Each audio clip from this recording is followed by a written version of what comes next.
Hey people, hey people, hey people. One second. Oh, la. So tonight I'll be doing an update. Update.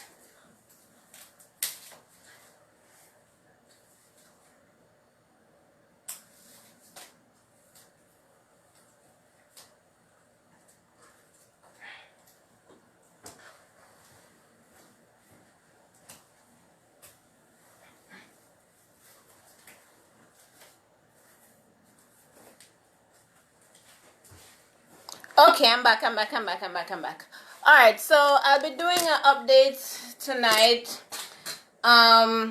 So last night I did my live about exposing my childhood molester, the pedophile that I've done that already last night.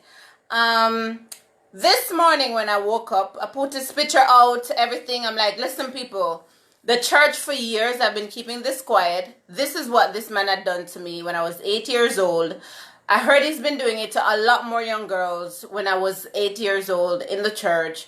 And of course, nobody really said anything. Everybody always hush. Everybody always quiet.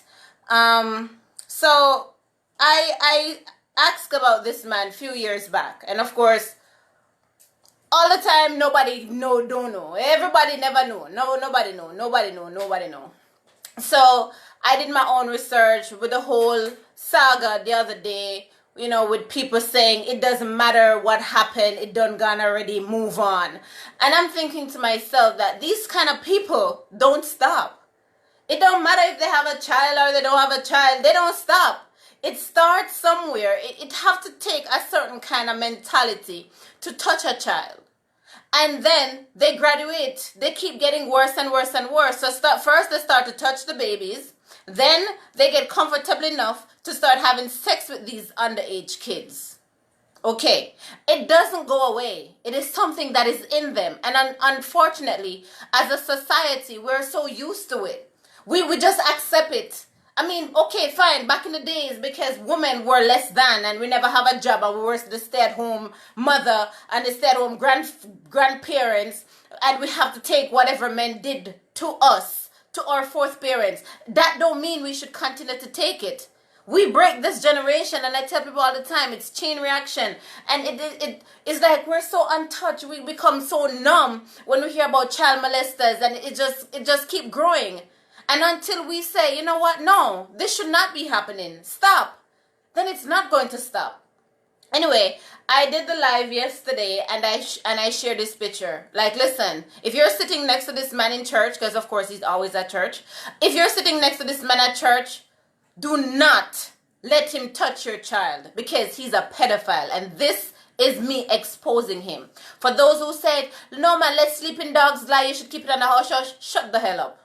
Shut up, because that's what we've been doing, keeping it a secret, and this is what has given all of these pedophiles confidence to continue throughout years and years and years and leave victims on top of victims on top of victims. Tonight I'll be talking to a young lady that wanted to share her story for the first time. I'm happy that I've helped her to reach that comfort zone to talk about what have happened to her, to show her that, listen, this is not your fault. Her father, at the age of 9, took her own virginity, took his daughter's virginity.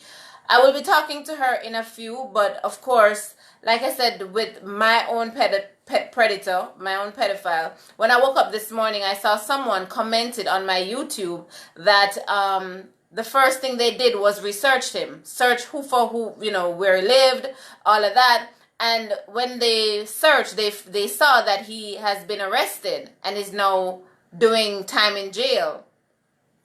So I should probably check that out on the same offense.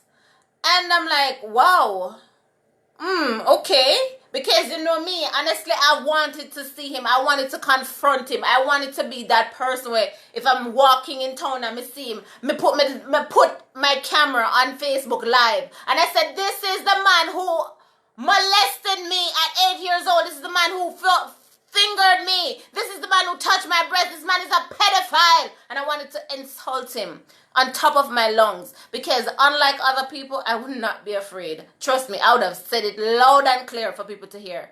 But anyway, I heard he's in jail. So I did my own research and I started to look into it and search the internet.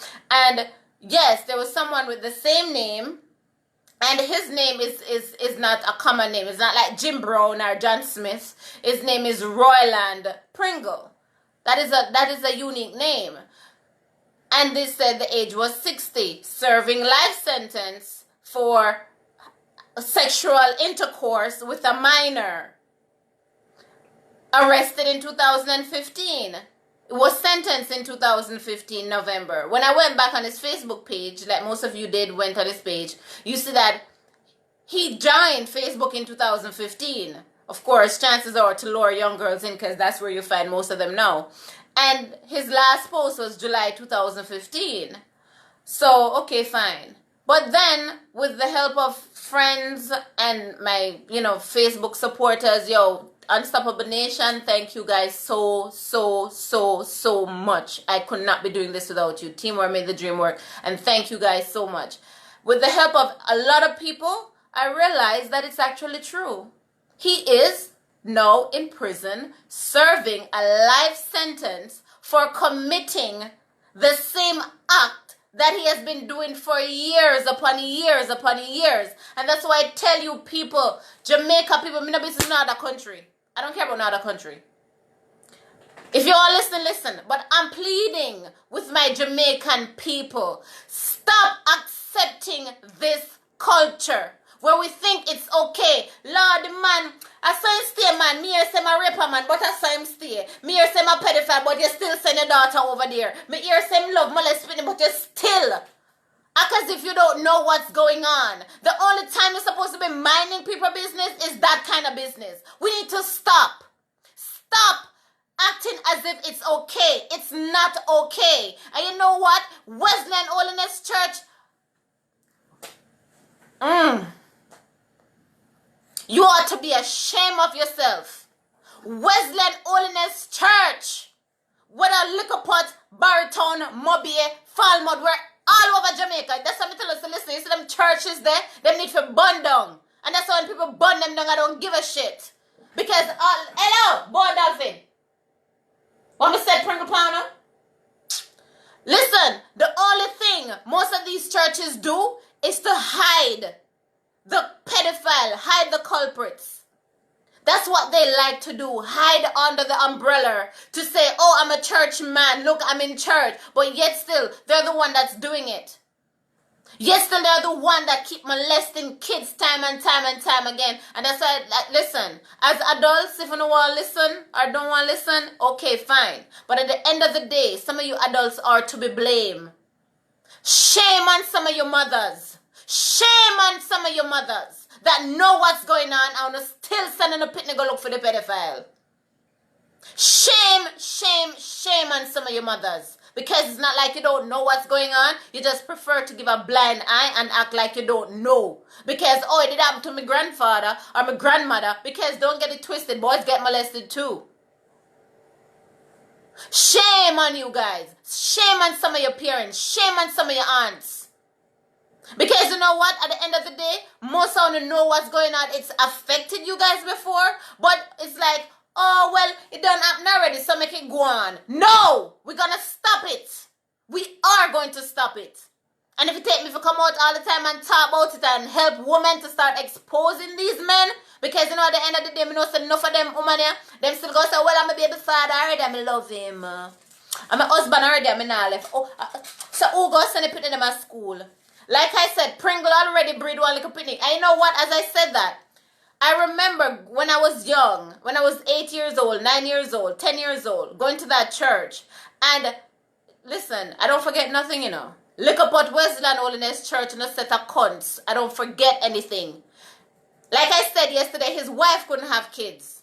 And all of a sudden, Brother Pringle and Sister Pringle had a son that just looked like him twin. The little boy looked like his twins. Like his twin. And I'm sure, because it was it was a talk, little mumbles here and there. Oh, inbreed somebody which is underage. But because his wife can't have kids, because he don't want to catch trouble, he took the baby and claims it was adopted. Oh, you lucky sir, Mr. Pringle, for find one little pit look just like you. You lucky sir. You wanted to hit the jackpot, sir. Not only did you find a son to adopt, but him just look like you. Oh my goodness. And y'all churchgoers know it. Y'all pastors know it. And just hide it. And gave him leverage. Gave him the edge. Gave him confidence. To keep doing what he did. Gonna find where they fuck are you. They fi hang in a prison. They fi... My sister is gonna come on because we're forming an organization. Well, she's the founder. I'm definitely helping her on this, and I will allow her to speak about it. And after her, I'll be talking with the young lady that wants to share her story, that wants to tell us what had happened. Finally, getting it off her chest to know that she's hey, Dolphin and Bo. Sure. Stop. To get it off her chest, you understand? To let us know that, listen, I am over it. This is what happened to me. She's ready to share her story. Let me call my sister first so she can tell us what's going on and what the... Teresa, are you on my... Why am I not being able to see? Oh my goodness. The comments here, because then I would see her. Hold on. Oh, yay! Okay. Let me see if I can invite her. I still can't invite her. Hold on. I'm trying to invite her, T.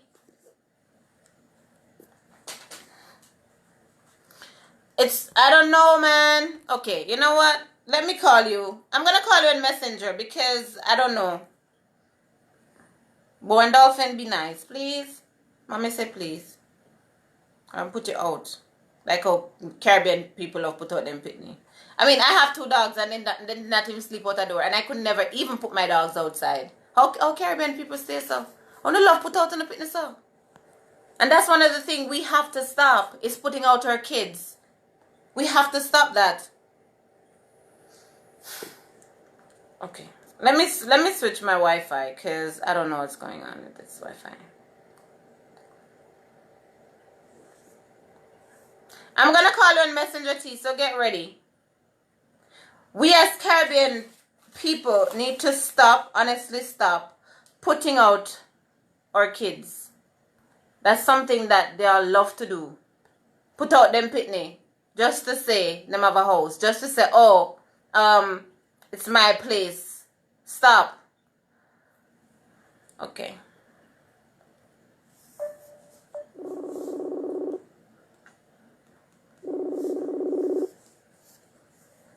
Hey. Can you guys hear? Hello? I can hear. Okay, one second. Just checking to see if everybody can hear. Everybody, can you guys hear? Instagram, Facebook, can you guys hear?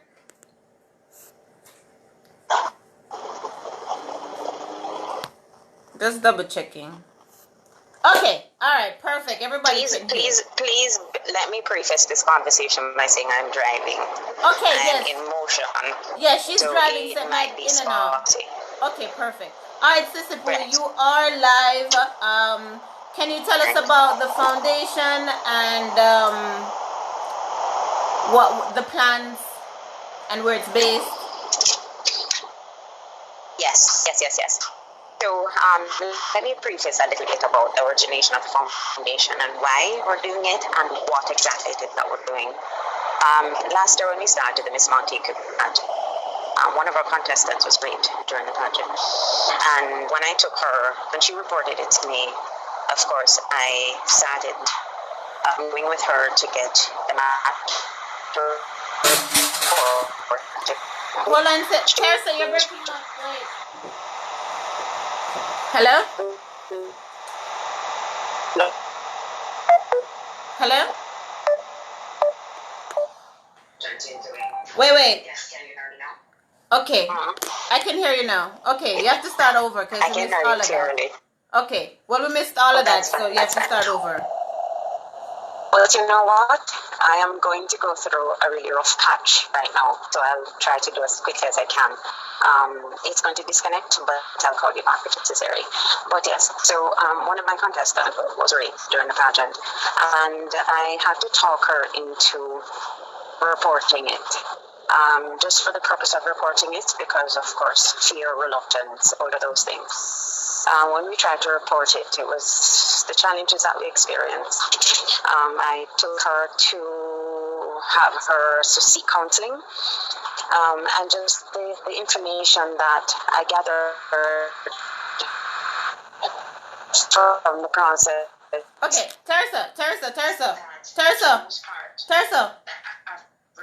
Teresa. Hello?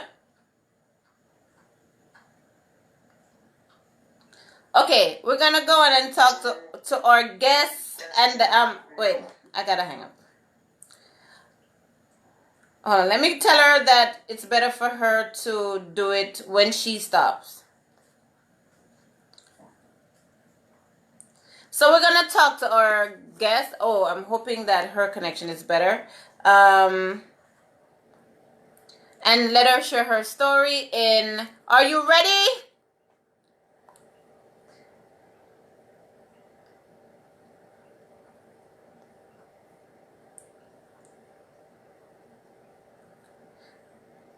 Okay, so she's going through a bad area.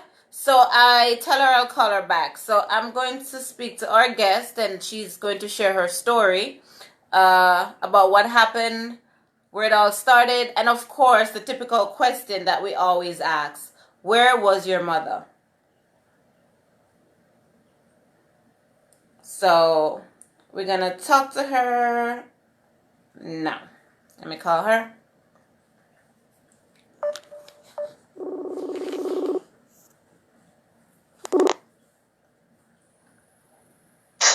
Hello. Hi. Hey, how are you? Hello. I'm alright. Let me see. Talk again just to make sure that your connection is good. Hi. Okay, good. Teeze. Okay. Okay, perfect. All right. So, you know what? We spoke earlier on, and I listen. I am going to be professional. I'm not going to water up. I'm not going to tear up. So please, before any further ado, hold on 1 second. So of course, yesterday when I shared my story and I exposed my pedophile, and I was encouraging other people to do the same, to get their strength back, because oftentimes people, we're in a society where people say, well, you know what, I must did your fault, or they look down on victims instead of trying to sympathize with them. And you shared on my pic your father, a picture of your father, and you said, this is my dad. Not only is he my dad, but he also took my virginity at the age of 9. Can you tell us a little bit about that? Where it all started? Okay. Alright. My mom left Jamaica when I was around 8 years old, and she went to the Bahamas. And my grandma said to us one day, we don't have any money to feed you guys, so you guys have to go to your dad's house for money. So me and my sister would walk to his house, which took us probably about an hour to get there, because we didn't have the money for the taxi. So when we got to his house, it was around 10 o'clock in the morning, and we stayed there the entire day. He went to work that day, he came home, and he started to gamble and smoke and drink, of course. And around 6 o'clock, I went to him, because he was at the shop. And I said, Tony, we have to go home now. Can we have the money, please? And he said, just give me a minute. 9 o'clock come, no money. He said, just go and lay down. Tomorrow morning, I'll find some money and I'll put you in a taxi and send you home. This was my first time sleeping at my dad's house. My first time. I was around 9 years old. And me and my sister was laying on the bed. And he came in the room. And he climbed on top of me. And I was reaching over for my sister to grab her, to tell her, tell him to stop. And Teeze, I could remember, I'm 39 years old today, and I could still smell it. I could smell his breath. I could smell it. It was disgusting. And I remember I rolled over on my stomach, and my leg from behind, and he literally raped me. And my sister was right there in the bed. She didn't know what was going on, or I don't know if she was scared, but he actually raped me. And then he turned me over and whispered, I will never forget these words. Don't tell anyone, because no one will ever believe you. And Teeze, the morning I got up and I took a shower, and the man didn't even give us a dime. All he did was put me in a taxi and sent me home.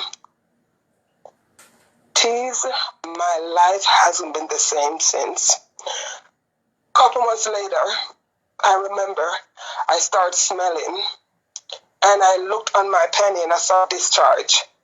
And I remember I looked at my sister's penny and I'm like, wait, why her pennies are always clean and doesn't have a smell? And mine is like, Jesus, what's going on? And Teeze, a year later, I'm still going through the same thing. I remember at one point, when I was around 11, I started sleeping with a bus driver for money. I was 11 years old, Teeze. And he came to me one day and he said, Nadia, you shot me. And I'm like, what the hell are you talking about? He said, tell your grandma to send you to the doctor because you gave me gonorrhea. I'm like, okay. I knew something was wrong. Hold on. Just for clarity. So the first person that you slept with or slept with you was your father? Was my father.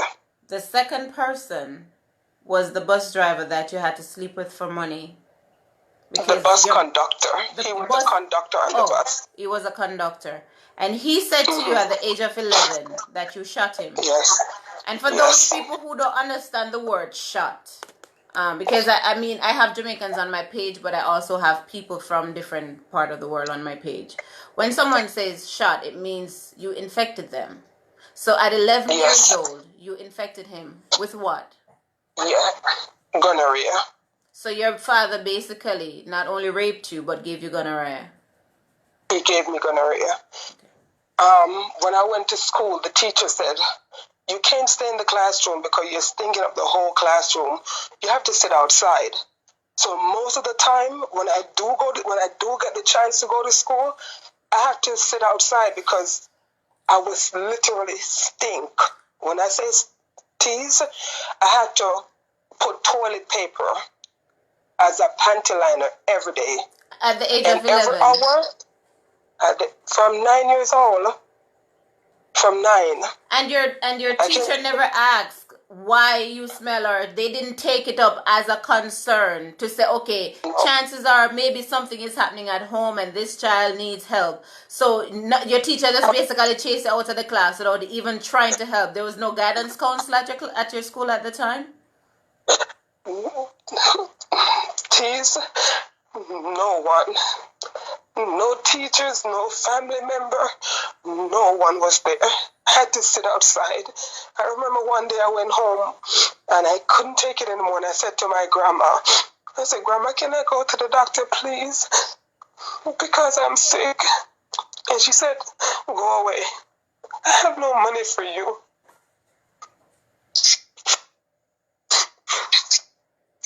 So you asked your grandmother to take you to the doctor, which I'm sure she smell you. Because if the teacher smell you, your class can smell you. She didn't even have to wait for you to ask her, but she tell you go away. She said go away. I had no money. So anyways, I migrated from Jamaica when I was around 12 going on 13.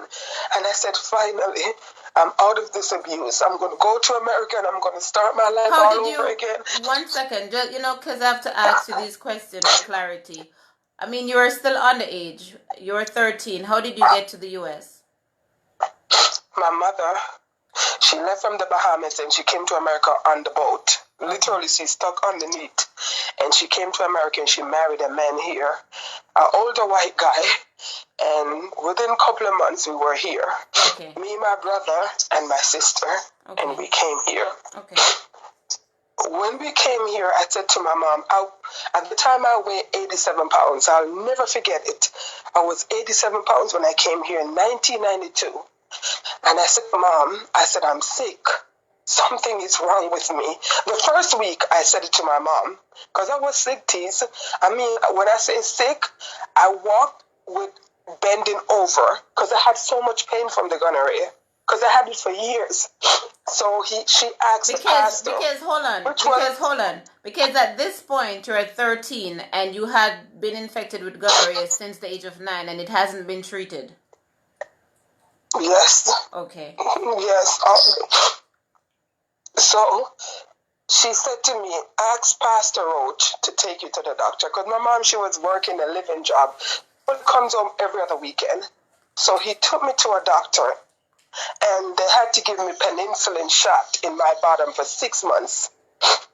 The last day of the treatment, the doctor said to him, she's good as brand new. I will never forget those words. Hold on. So basically, they know at this point, because you're getting treatment now, so they know at this point, the doctor must have tell them, because you're still underage, that you've been infected with gonorrhea. Yes. And did they ask you anything? Did they not ask you how comes you got it? How comes you contracted that at such a young age?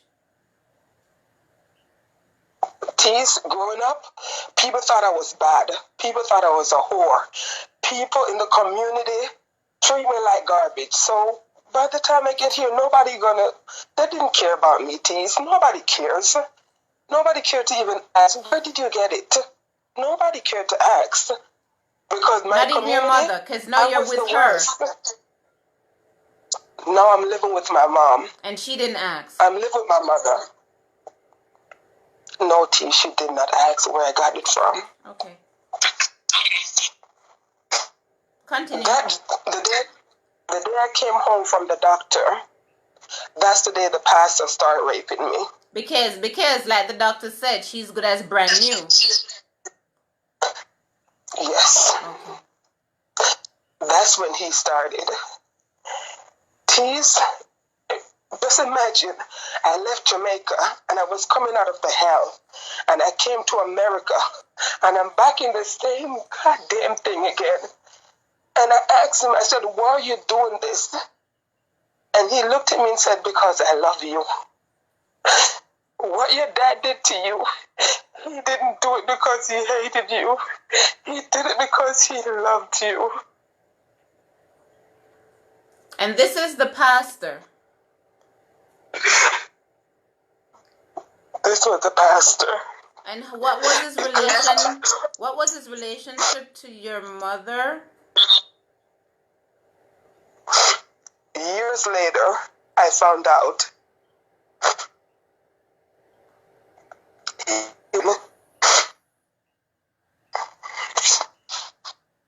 Take your time. Around 15, when I was around 15 and I couldn't take it anymore, I called my mom and I said, Mom, are you coming home? Are you coming home this weekend? And she said, yes. I said, do you love me? For the first time I asked her, do you love me? And she said, yes.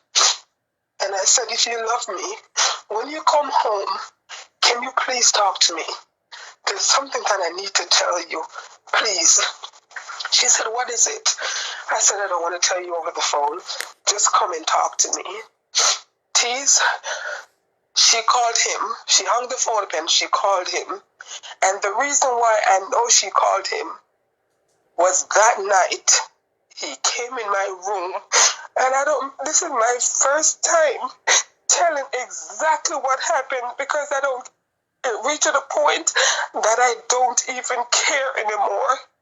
That was the first night he came in my room and he had anal sex with me. And he wanted to punish me just because I wanted to tell my At mom. what age were you at this point?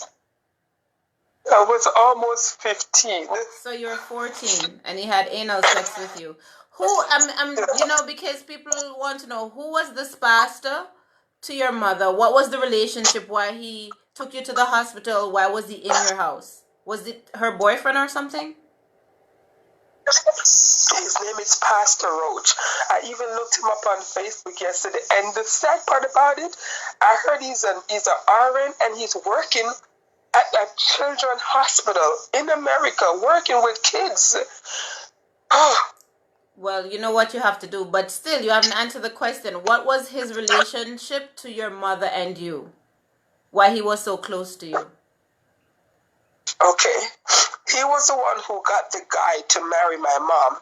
Okay. And he's a friend of the family. Yeah. I've known him before I came here. He has been a friend of the family for all my life. Yeah. He has been around since I was probably 10. Yeah. He has always been there. He's a friend of the family. He's always there because, of course, he's the one that cared enough to take you to the hospital and paid out of his pocket because your mother never had it. Yes. He's the nice guardian angel that takes care of her wonderful daughter. Yes. Okay. And he was a Seventh-day Adventist pastor. Every Saturday we used to go to church. Mm-hmm. And every Saturday after church, as the sun goes down, he was on top of me. And I remember when I wanted to tell my mom and he had the anal sex with me, and my punishment was, this is going to sound disgusting. I don't care if people want to bash me after I'm done telling my story. I remember he took his penis out of my ass and stick it in my mouth because it was a punishment, because I wanted to tell somebody what was going on. And to make it worse, the next day he had his brother knocked at the door, his brother, and he threw me in the sofa and he raped me. Literally, when I said I've never felt so much pain in my entire life, he raped me. And you know the fucked up part about it? My mother came home that weekend and she never even asked why you wanted to talk. What was wrong?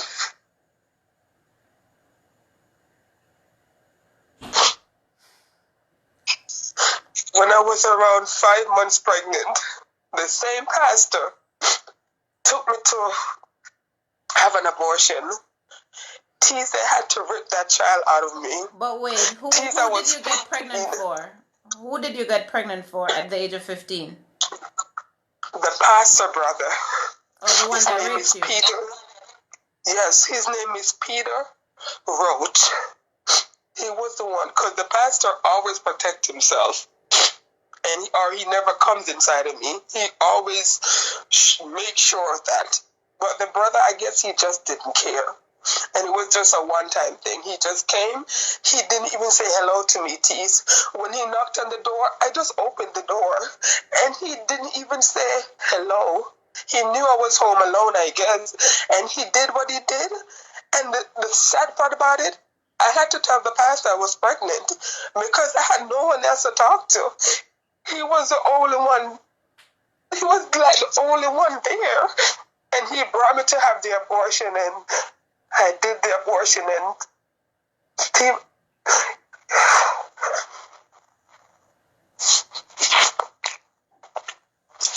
take your time.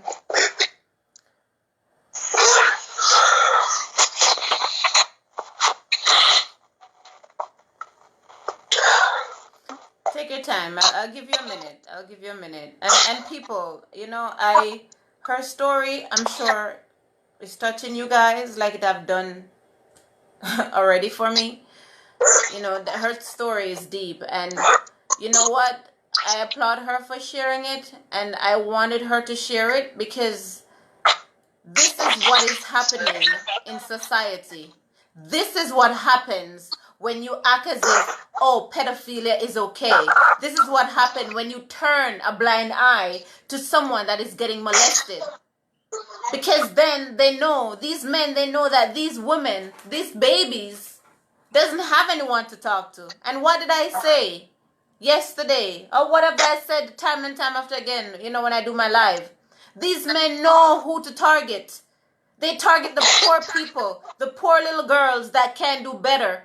Because they know nobody gonna listen to them anyway. They know they need money. They know they need sweets. They know they need school clothes. So this is how they get to them. So stop. I'm begging you, and listen. Share your stories, guys. If it's okay if you don't want to share with me, share it publicly, share it silently. But stop giving pedophiles a place in society. They don't belong among us. They don't belong here. People, you have to understand that these are the stories that is going to continue to resonate if we don't stop, if we keep acting like, oh, well, I know my business. Teachers, family, friends, neighbors. That's why I tell you guys, don't be selfish. When you see kids out there and they look like something is happening, take them aside, because some of these kids want someone to speak to, but they have nobody to confide in. So until you understand where I'm coming from, most people gonna bash me. They're gonna say whatever, but I don't care, because I know where my heart is. And I know the message that I'm trying to get to you guys. Because a pedophile will always be a pedophile. They don't have no expiration date. They don't. Continue. So after I had the abortion, I was so sick because I felt like I went to a butcher doctor. I don't know where he took me, but Teeze, they actually ripped that baby out of me, ripped that child out of me. I went home and I was in the room for weeks in pain. No one to talk to. Teeze, no one to talk to. I mean, my sister was there, but she wasn't my friend. My brother, he's younger, and I guess he was doing his own thing. My mother was working 24 hours a day, 7 days a week, and I'm not crying excuses for her, because I think she could have done better for me. I really think my mother could have stepped up to the plate instead of just turning, because growing up, Teeze, I was the ugly one in my family. My sister's light-skinned, my brother's light-skinned. I'm the ugly one, so who cares about me? Anyways, a couple years after, I found that the guy that got me pregnant, he has AIDS. He has full-blown AIDS. So wait, just for clarification, the brother of the pastor that raped you had full-blown AIDS, the one that got you pregnant? I heard he's on the dying right now. Yes. Okay. So for years, I had to check every year to make sure. I was living in fear. I was living in fear for my entire life, because I heard that same year after he raped me, he got AIDS. The same year after he raped me, he contracted the disease. But thank God, I don't have it. And if I did, I would be ashamed, because it wouldn't be my fault. Exactly. But thank God, Teeze, thank God, I don't have it. A couple months ago, I realized that I've been having memory loss. Sometimes I'm coming home and inside my house. I'm only 39 years old, and this is the reason why I'm telling my story. I didn't tell you this earlier on because I'm too ashamed, but I'm telling you tonight. About a year ago, I know I'm getting lost. I've been living in America for 24 years. I know every guy And I noticed I've been getting lost. So I said, my brother, who is a doctor, said, you need to check this out. Something is wrong with you. Hold on. You're breaking up. The last thing I heard, I didn't say this to you earlier, and then it was breaking up, and now I'm hearing you. So do that again. Okay. I didn't say this to you earlier on, but a year ago, I noticed that I've been getting lost. I'll be coming home from the store, and I don't know where I'm at. I'm just lost. I don't know where. And I have to pull the car over, and I'm like, something is wrong. So I went to the doctor, and this is what the doctor said to me. After they did so many tests, the doctor said by the age of 50, you're not going to know who you are. You have Alzheimer's or some, and I'm like, what? Yes. I am only 39. And I said, how? He said, because I have the gonorrhea in my system for so many years, it eats away my brain cells, and that's what's causing it. So people in your life who think that we need to put this under the rug or think that I'm being a nasty person by coming out, I'm trying to save people's life. Because what I'm going to, just imagine by the time I'm 50, I'm not going to know who my daughter is. By the time I'm 50, I'm not going to know who my wife is.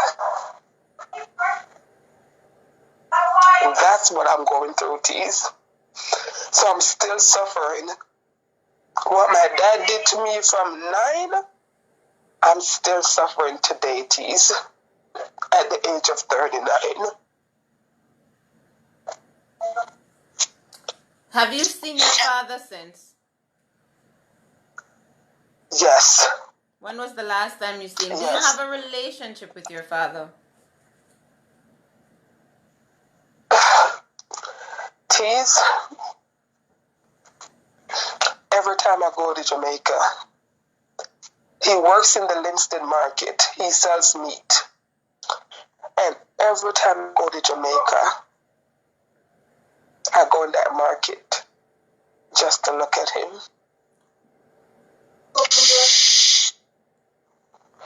Do you speak to him?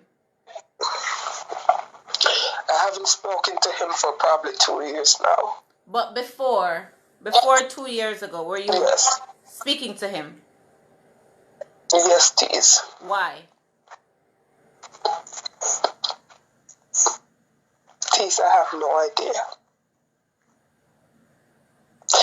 Teeze, I don't know. Teeze, I don't know. I have no idea. And, you know, one second. I tell people this all the time. People like those, you have to cut off. You know what I mean? Having a relationship with someone like that is not healthy. It's not healthy for your growth. It's not healthy for your healing. It's not healthy for your future. Because every time you see this person, you see the pain, and it brings back all sorts of memories. So there is no way you can move on while keeping a relationship. One question: do you take care of him financially? Or before, were you taking care of him financially? Yes. Why? I don't know. Do you feel like you were obliged to take care of him? Is he the intimidating type, or you? How do you feel when you see him? Teeze, every time I go see him, I always, the thing is, I want to confront him, but by the time I walk up to him, I always go and then I turn back. I never could find the courage. I just want to ask him, why me and not my sister? Why did you touch me? I was the baby. I just want to ask him, Teeze, but I just can't find the courage. So every time I go to Jamaica, sometimes I take a flight. I'm not going for no reason. I just go to confront him. And I'll go, Teeze, and I'll walk up to him, and then I'll walk away and come back on a flight and not say a word. I just can't find the courage. Or I can't find the strength. I'm going to recommend this book for you. It's a Buddhist book, and I'll talk to you about it after the live. It's called Smile at Fear.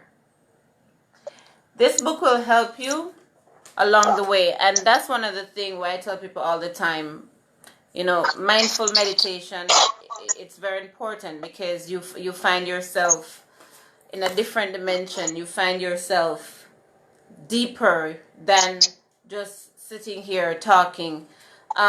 Your father have a nickname. What is it? What do people in Linstead call him? Raper. Raper. Yes. Why? Yes. Why do they call him Raper? Teeze. I think because everybody knows that's what he does. And he's been doing it all his life. His first child is for his own cousin.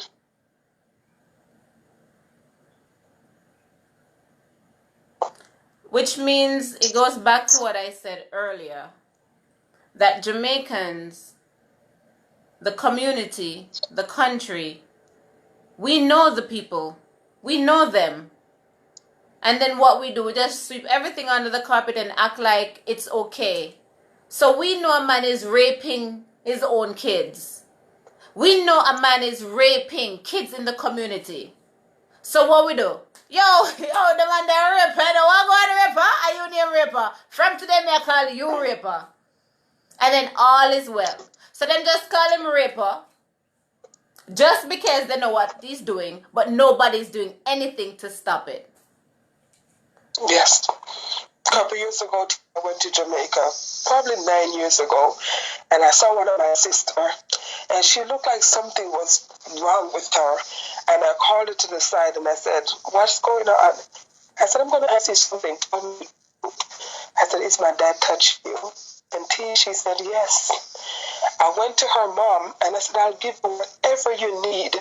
Just find somewhere and go. Take your kids and run." And instead of her running, she went to him and told him what I said.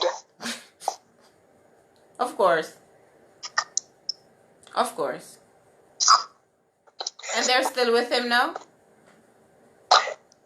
No, they broke up, I think, 3-4 years ago. But my dad has at least 16 kids. I know at least 16 brothers and 6 sisters. I mean, I have a brother who is the same age as I am. I have a sister who is the same age. He always gets 3 to 4 women pregnant at the same time. And you look at him, Teeze. You see his picture. Look at my dad. No disrespect to anyone, but who would really want to sleep with that man? Who would really want to sleep with him? Well, obviously, but Teeze, obviously, exactly. And Teeze, I know that after I know people's going to inbox me or send threat but Teeze, I really don't care. Because I see family members on your live that I know, and I know they're just listening and they're not saying anything, but I'm speaking the truth. And they know. But this is, the time has come. Teeze, I have to tell my story. Yes. And you're the first person I'm going to. But I have, and this is my last time. I don't think I could find a strength to speak like this again. This is it for me. But you know what? You always tell yourself, before you reach 40, you're going to tell your story. You're going to speak out. And I'm happy you did, because sometimes we need to get it out. We need to get it out. Yes. Whether we talk to someone close to us about it, whether we want to. I mean, I know you seek help. You went to therapy. Yes. How did that go? Teeze, honestly, I went to therapy thanks to my wife. She begged and pushed me and made the appointment. It helped a little, but it would just bring me back, like, it takes me too far back. And Teeze, it was hard, because after therapy, I just wanted to end my life. I just wanted to just disappear. Teeze, I attempt suicide so many times. I remember when I was around 9 years old, I hung myself in Jamaica. I don't know how I'm still alive. My granddad had to cut the rope because I tried to kill myself back home. Tease, I was abused mentally, physically, emotionally by my entire family. Tease, no one was there. My grandmother, grandfather, aunts, cousin, they all abandoned me, Tease. 1 second. Wait, hold that thought. I see someone comment. Ramadsley said, but you know that and still go back to it, Ja. I mean, let me tell you this. Everybody deal with their hurt a different way. So she going back, like she said, she always wanted to confront him. But the fear of him basically crippled her every time she wanted to confront him or attempt to confront him. Like I said, everybody deal with things differently. Everybody heal differently. Some people never let go. Some people turn to drugs. Some people try to commit suicide. Everybody hurt differently. Everybody deal with their situation differently. I am different. I didn't go through not even 3/4 of what she did.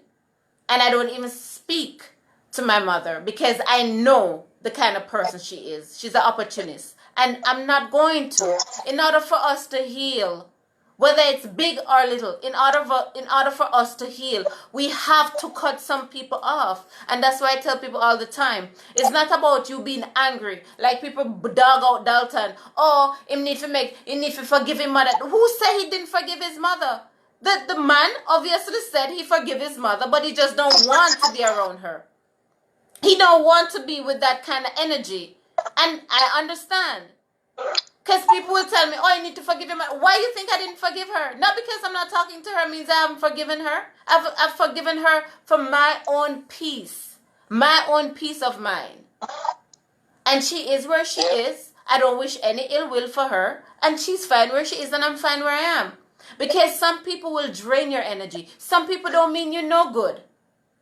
And like I said, it can be family member. And you know what?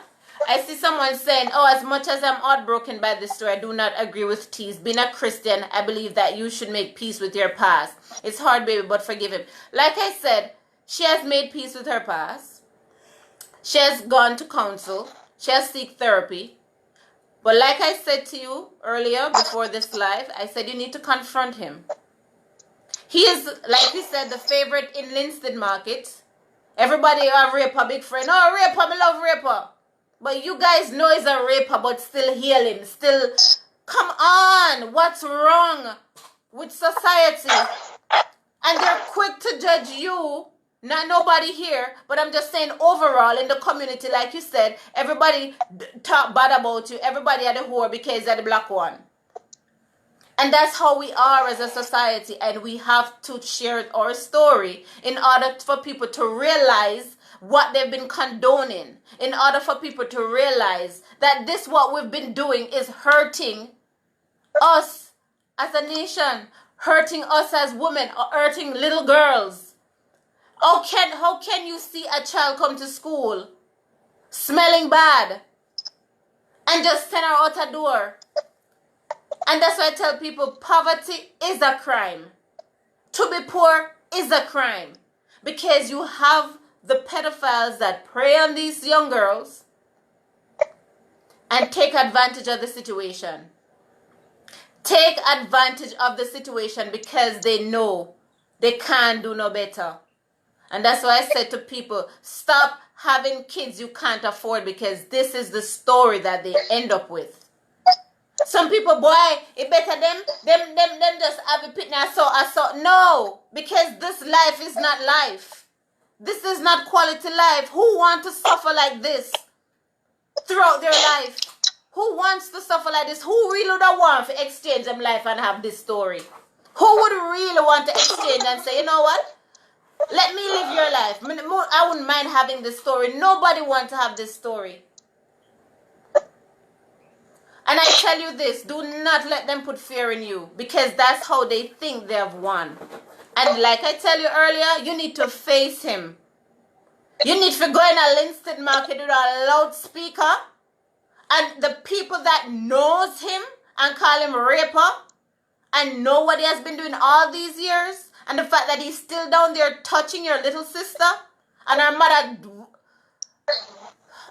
mother that knows what's going on still sit in that relationship with her daughter, allowing this man to continue leaving his breadcrumbs, not saying anything.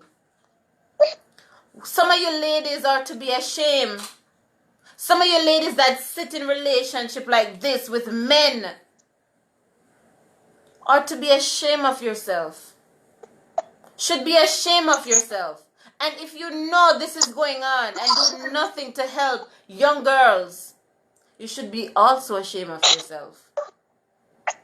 It's okay when you hear, oh, one man a rape, or oh, one little girl did get molested. Oh, it's, nobody really, it doesn't hit home until they hear a personal story. And that's why I tell people, you want to share your story? I shared mine. You want to share your story? I will give you that platform to share your story. Because until they hear it, they won't understand. Until they can connect someone and hear the true story from someone, they won't understand.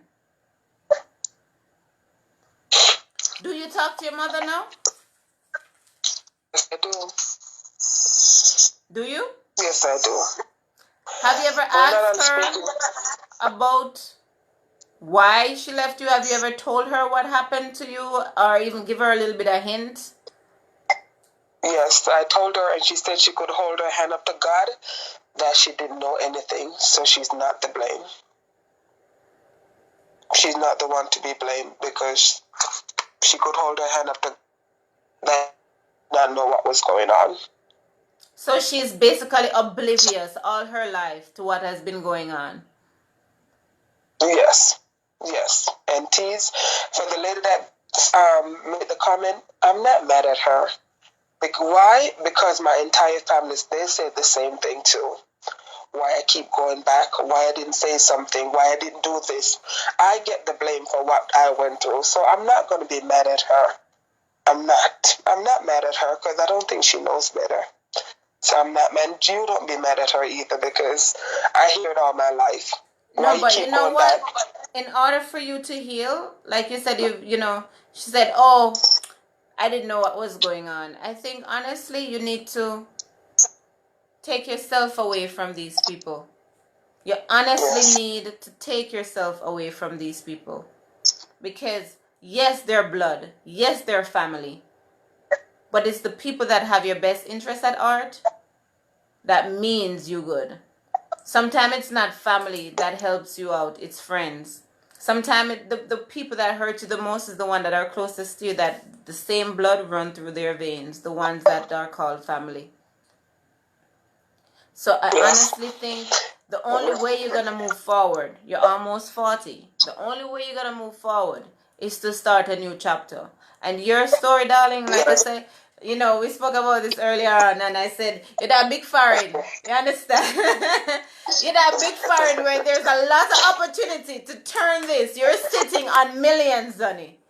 Your story this story is a lifetime movie story. This is a true story, and I'm sure there's still things that you haven't mentioned, which is understand, because you cannot get everything your entire life out so fast. So I tell you, I know you said you started writing a book, honey. Listen, this is a bestseller, because you have people that have been molested, you have people that has been raped, and then you have you. You're on a different kind of level. You're on a different kind of level. So therefore, I tell you, move forward by writing it. Get it out. And I honestly think you need to call your father. You need to confront him and close that chapter. You don't need to be going back there. And I understand you going there because you feel some form of obligation. Like you say, you still financially take care of him. Y'all know where I stand with that. No, I don't take care of him now. No, for the past couple of years, 2 years. I just go Teeze. Like I was there say 2 years ago, and I went to the market, and I was just standing there looking at him, and I'm like, he was like, "What's wrong?" And I just want to say why, and I just walked out, and I was crying. I was like, the first time I remember saying this is when I was 9, when he came to the house because they told him that I was being bad, and he came to the house, Teeze, and he almost beat me to death. This man kicked me so hard. I curled up in a ball, and after he was done, he literally spit at me, literally spit on me, while the whole community stood there and watched. And all I could hear my grandma said, "Tony, don't kill her." And he gave me the last final kick, and then he spit right in my face and walked away. Teeze, thank you. Thanks for giving me the opportunity to speak. And I don't care who wants to believe or put me down. I don't really care. I know that I'm touching people. Exactly. And You don't listen. Don't worry about the naysayers, honey. Don't worry about the naysayers. It don't matter what. You're gonna always have people that have something negative to say. You will always have people that have something bad to say. But don't worry about them.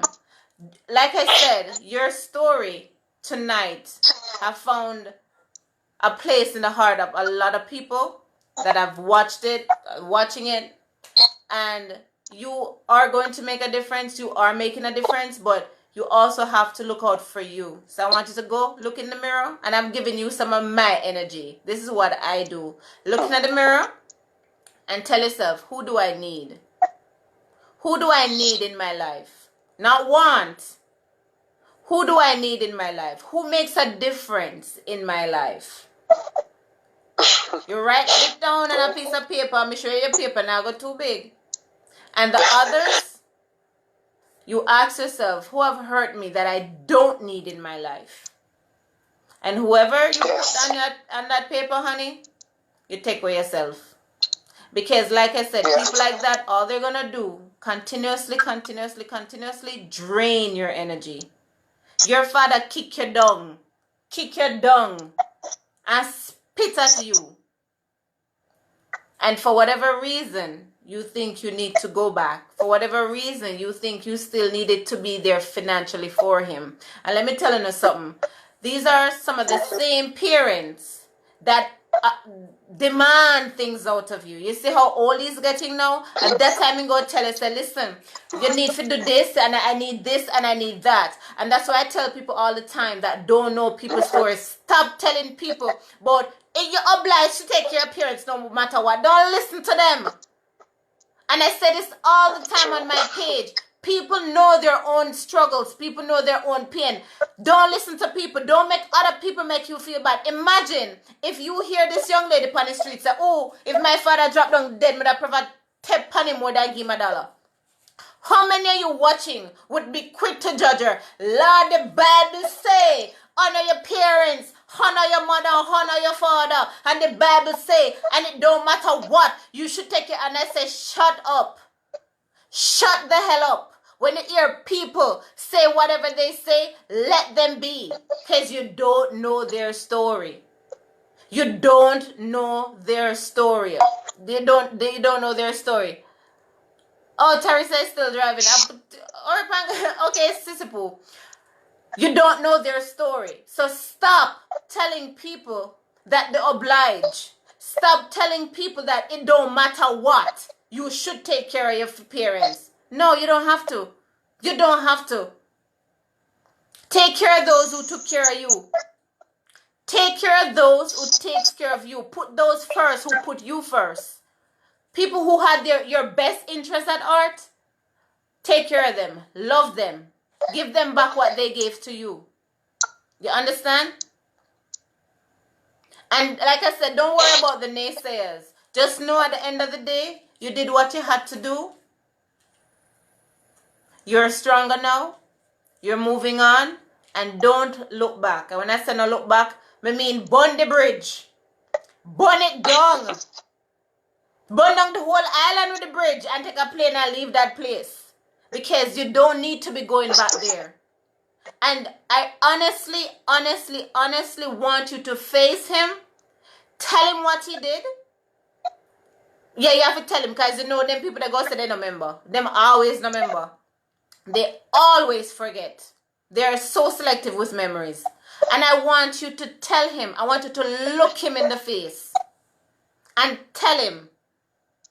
And the same way spit upon you. If you want, you can spit upon him. Like an ending story. I mean, I don't care who want bash me. Close it off, see me with the spear. Done with you. Don't call back my phone. I'm done with you.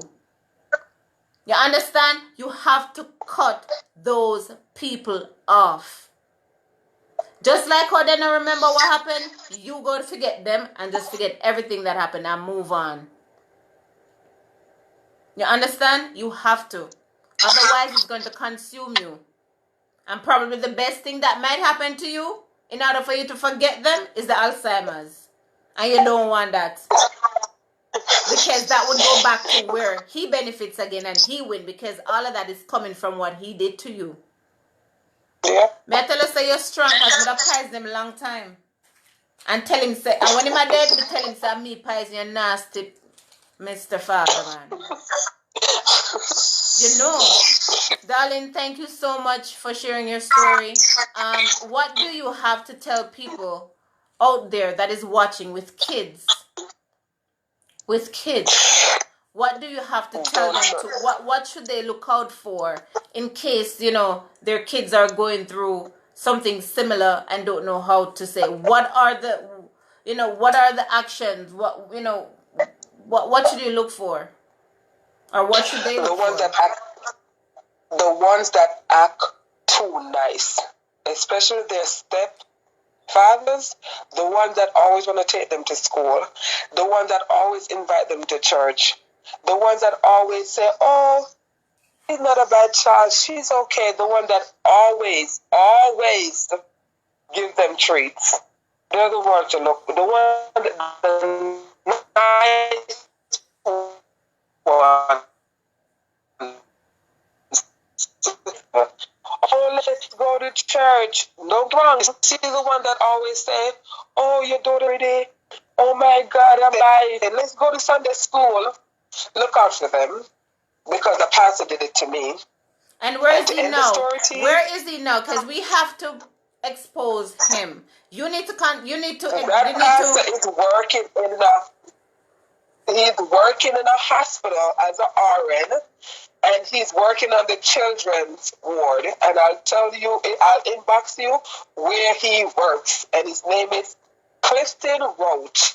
Pastor Roach. I looked him up on Facebook last night, and you should see him on Facebook, living a proud life. Of course. The sad part about it, before I go Teeze, when I was 22 years old, I found out he did it to me, my mother, and my sister. All three of us. He was doing the exact same thing to the same year. But Teeze, his name is Pastor Roach, and who don't want to believe me, whatever. But he's doing it today. And he's working with kids in America, in a hospital. And I know he goes in that field because he still wants to be that pedophile. And that's why he's doing it. But hey, I try to put him... And his brother that was... My hands are tied. His brother that was... infected with AIDS. Is he still alive?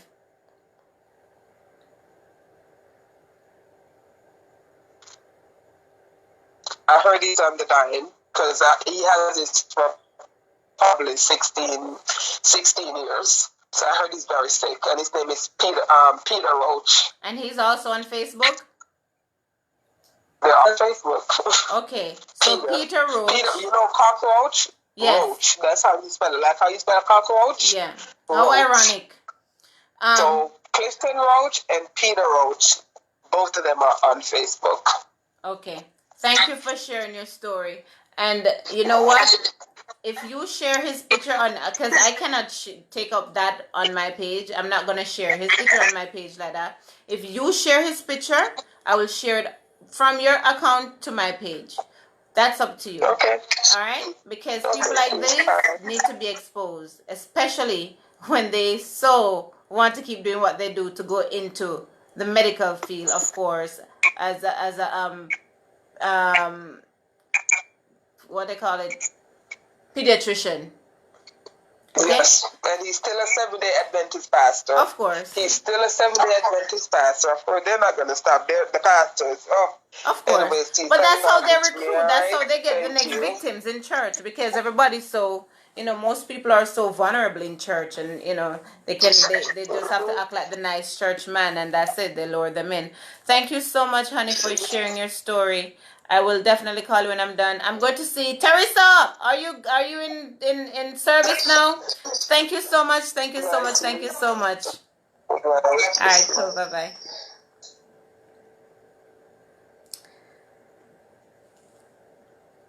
You can't make stuff up. You can't make things up like that. And I'm happy that she shared her story. I appreciate her sharing her story. And I hope that you guys can take her story and be more vigilant. Be more mindful. Hello? Hey. Hey. Okay, perfect. I can hear you.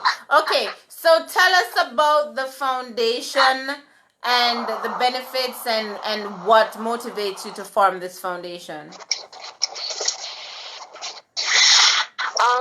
The foundation is created to provide support, counseling, and really education to victims of sexual violence, to help them in varied ways. And I'll give a little bit of a background so you understand the purpose behind it. Last year during the Miss Montego Bay pageant, one of my contestants was raped, and when I took her to report the process and to find counseling, I realized how many people are out there that were in need of the same information and didn't know where to go, because this is not information that's readily available. And there's a lot of resources out there that have been put in place by the government. There's a lot of public ones and there's also private ones. But there's a lot of resources out there for everybody, but nobody knows where it is. So we decided to cause it or have it to be something that we as a foundation, we teach. So we go into schools and we talk to children about rape, about sexual assault. And we speak to them in a manner that it doesn't scare them, frighten them, but educates them. And so hopefully we'll be able to help them to prevent it from happening and also provide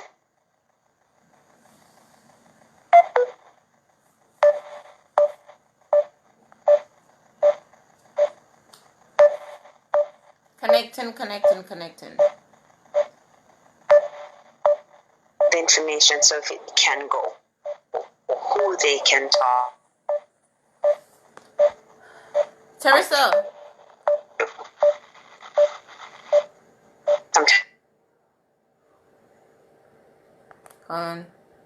She's driving. I'm sure she must be close to Mobile by now.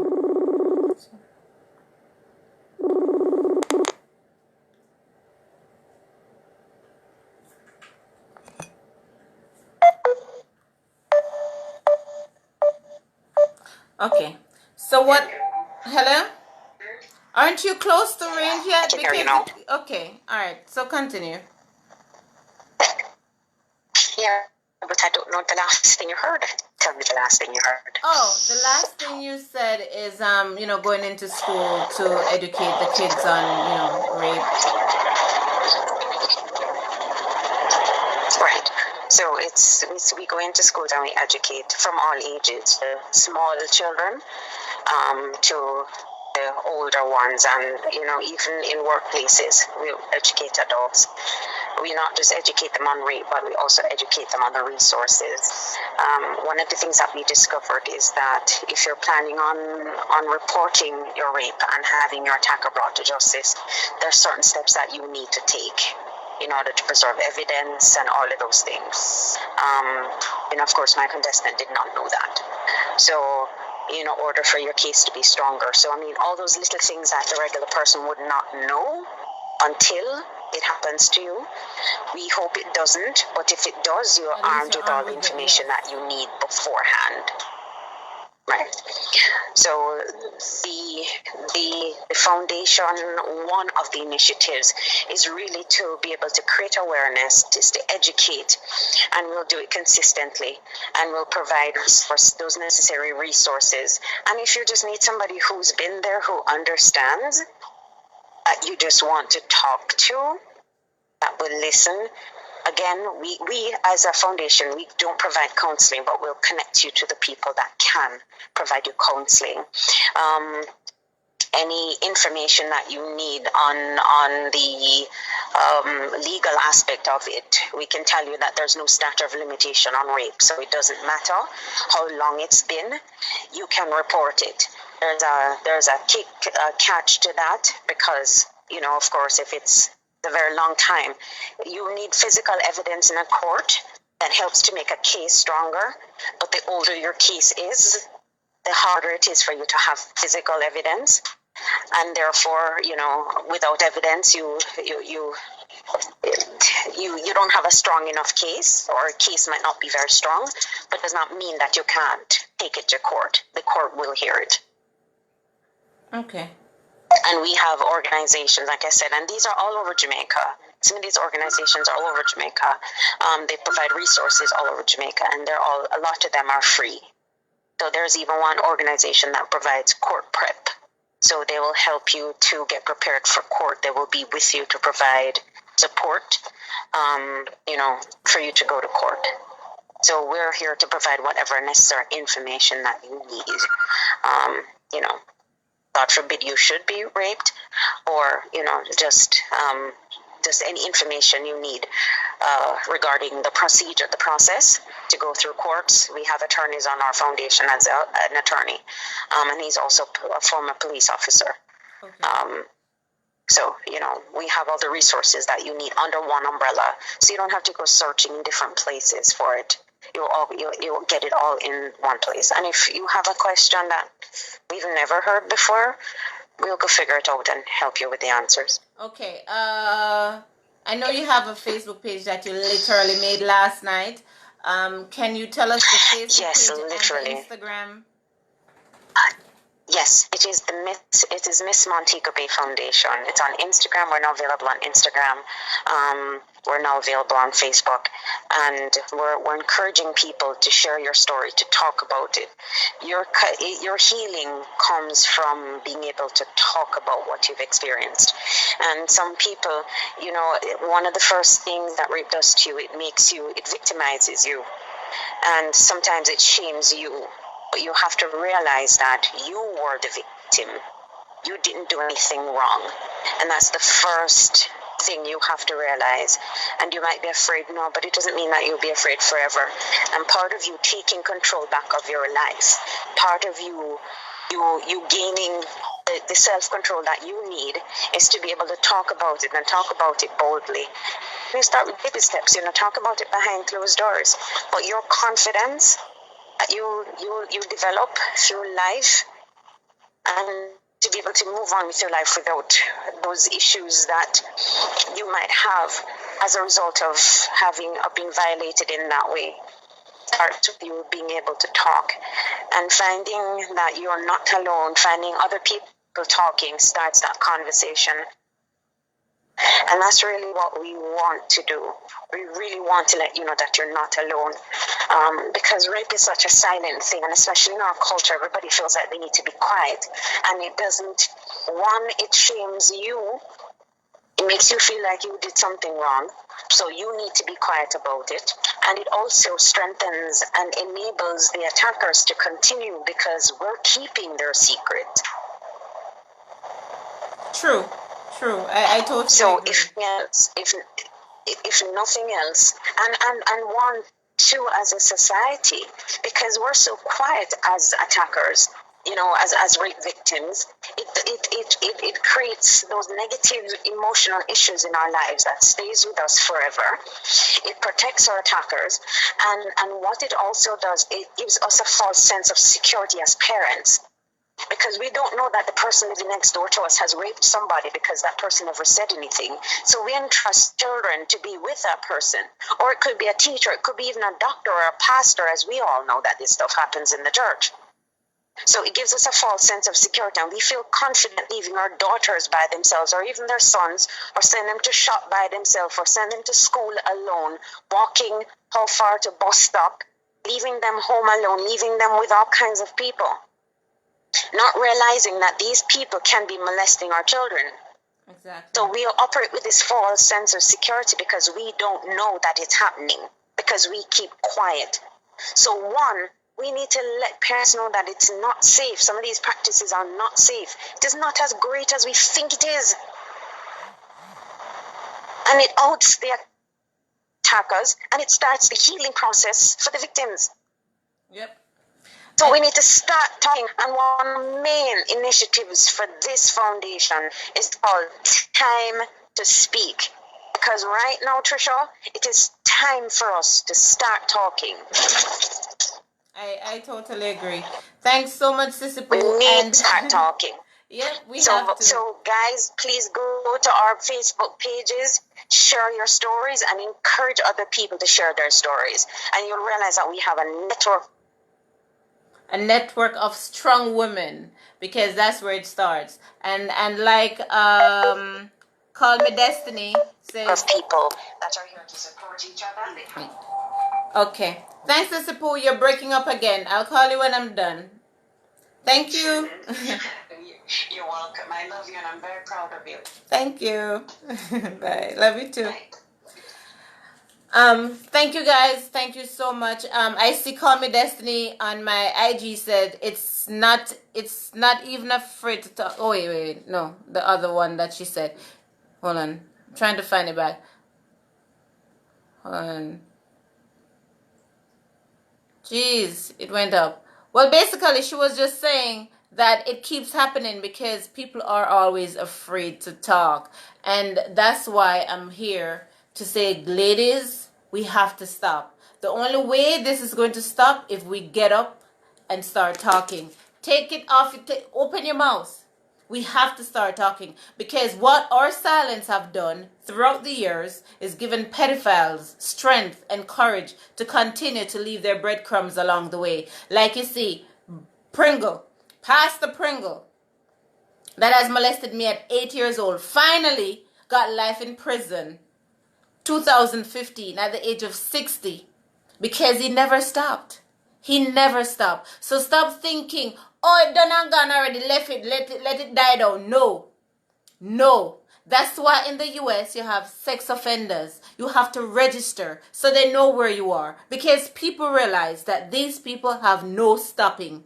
It's in their blood. They never stop. And like I said, it takes courage and it takes a lot of practice to look at an underage child and have sexual intercourse with them. They not just get up and just say, you know what, me a fuck a baby.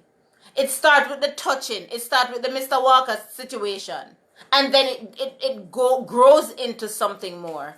So unless we stop keeping quiet and start outing these people, it's not going to stop. And ladies, start talking. Start talking, because that's the only way we're going to move forward.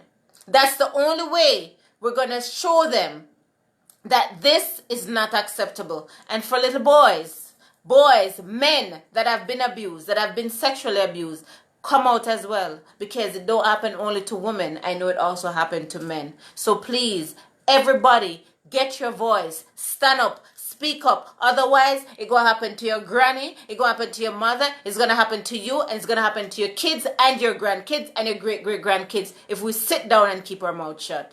Thank you guys so much. And my brand is launched.